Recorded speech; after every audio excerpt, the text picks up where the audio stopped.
Right then, let's meet tonight's guests. There are three of them all together: Bill Bailey, Andy Oliver and Matt Lucas. Yes.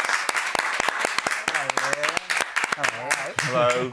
Well, it's difficult to know where to start, isn't it? Because you've all got so much to talk about. But we're going to start with you, Bill. We're going to go alphabetical order. Thank you. Now, I'm very excited. Andy, Oh, no, I'm not. It's not quite, actually. That would be me. See you later. We'll go in physical order. We'll go down the sofa. There we go. Logical line. I mean. Anyway, forget that happened. Sorry, carry on. Your project, I'm Yes. super excited. Forget any of that. All right. Very excited about this because I've never seen anything like this before. No. Before we talk about it, let's have a look. It's called Bring the Drama. OK. This show is about giving a chance to 8 people who always dreamt of being an actor, but never got the opportunity. I don't want your costumes. Selected from thousands of applications from across the UK. This is my final opportunity to shine. They've all found it impossible to get a foot in the door of this notoriously tough business. But they've never given up hope. I've got to put everything into it. I've never had an option B. You've got to be hungry every week. Oh, this looks so good. So there'll be a lot of people watching that going, oh, you know, what agency have you picked them up from? But none of these guys and girls, they've had any training. No. And they're from all different walks of life, right? That's right. Yes, exactly. And as you say, they're all, you know, sort of raw talent. They've all got something. They've got some talent, but they've never been tutored, never been to drama school.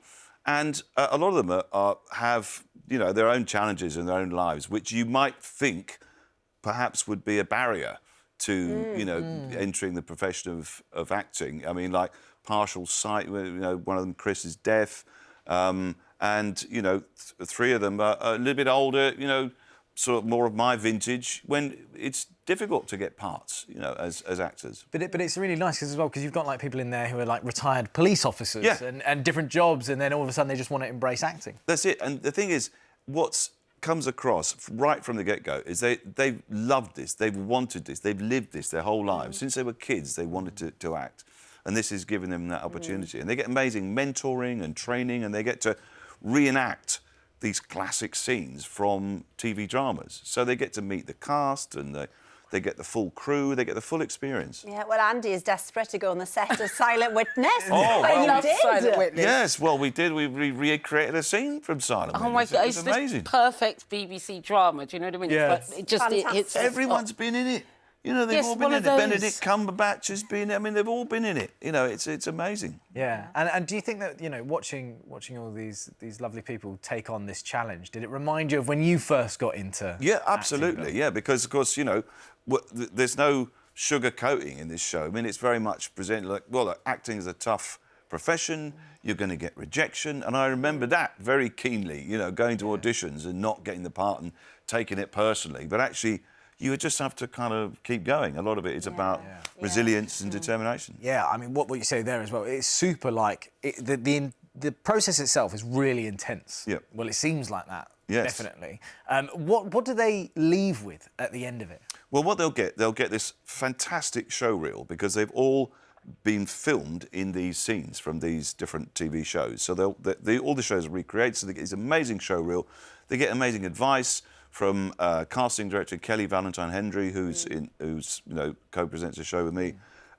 They'll get amazing experience, insight into the world of acting and casting.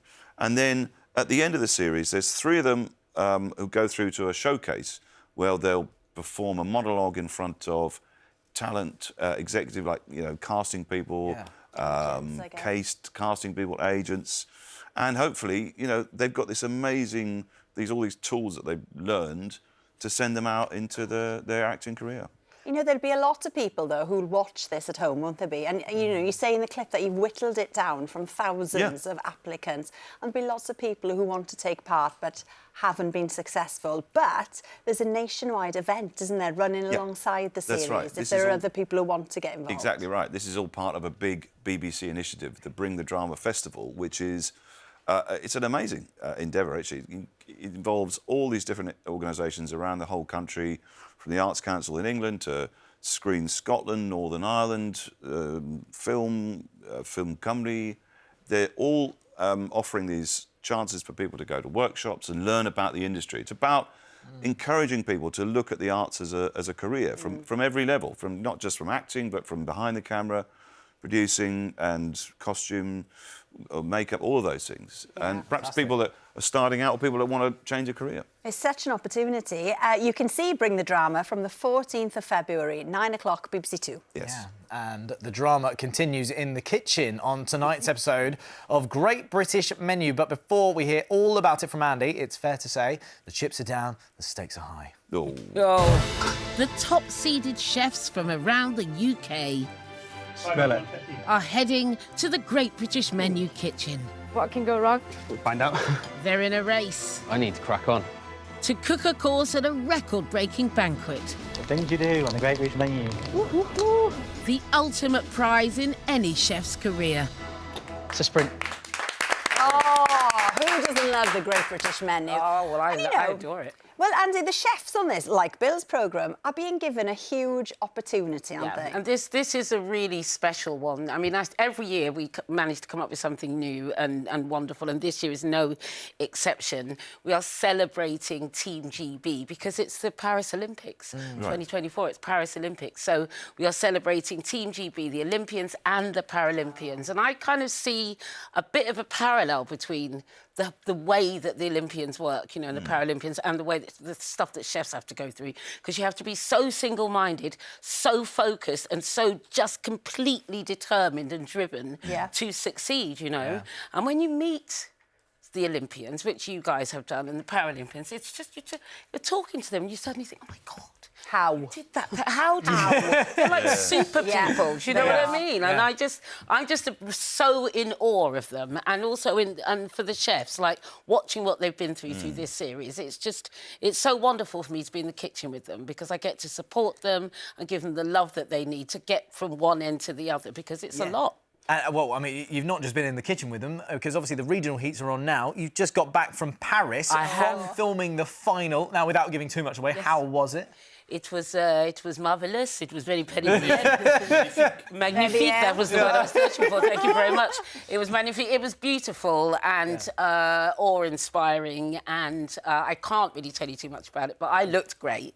OK, well, that's the important thing, obviously. Oh, there's me with the ambassador. Oh, well, that is an outfit, Andy. Yes, that's one of my outfits, darling. We were at the ambassador's residence, which is this extraordinary, inhabitant right and smack bang in the middle of Paris that the British government have had for 200 years. The Duke of Wellington bought it, and it's it's very ooh la la, darling.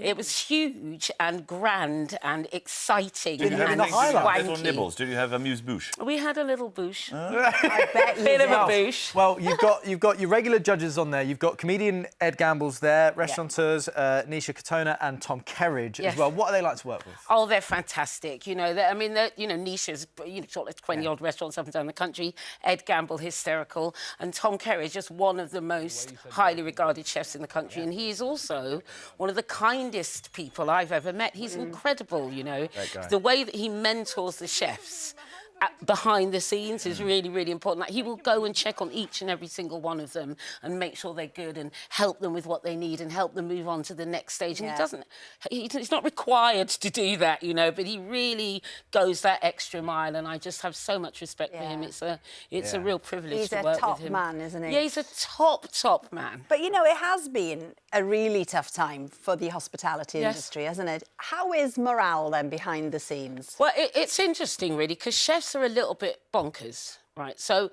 I think that chefs are kind of perennially optimistic, no matter what. And I think it's something to do with the innate nature of cooking food, of sharing food with other people, even when, the chips are down, as you so brilliantly put it. But even when things are... You just finally got it. Just got it. Even when things are tough, chefs will keep going, and there's something joyful at the very core of what we do, you know, and you just keep putting one foot in front of the other. Things are hard for everybody right now. It's not just the restaurant industry, but, you know, one thing that people will always need is each other and food. And food brings us together and reminds us of our humanity. So I think even though the industry's in a tricky place, just like the rest of the country, chefs are okay, we're doing all right, you know, and there's sort of a never-ending new ways of getting food to people, you know, little pop-ups and supper clubs, and people don't necessarily need to have a bricks-and-mortar whole giant restaurant that they have to keep going all the time. There are different ways of getting to people, and food will always connect us to each other, so... Well, the Great British Menu continues tonight at 8 o'clock on BBC Two, and if that's whetted your appetite, there's a previous series of Great British Menu available to view on iPlayer. By the way, love the fan, Andy. Darling, the flushes. Now, don't forget, very shortly, I'm so excited, we're going to be talking about one of my favourite topics in the world with Matt Lucas.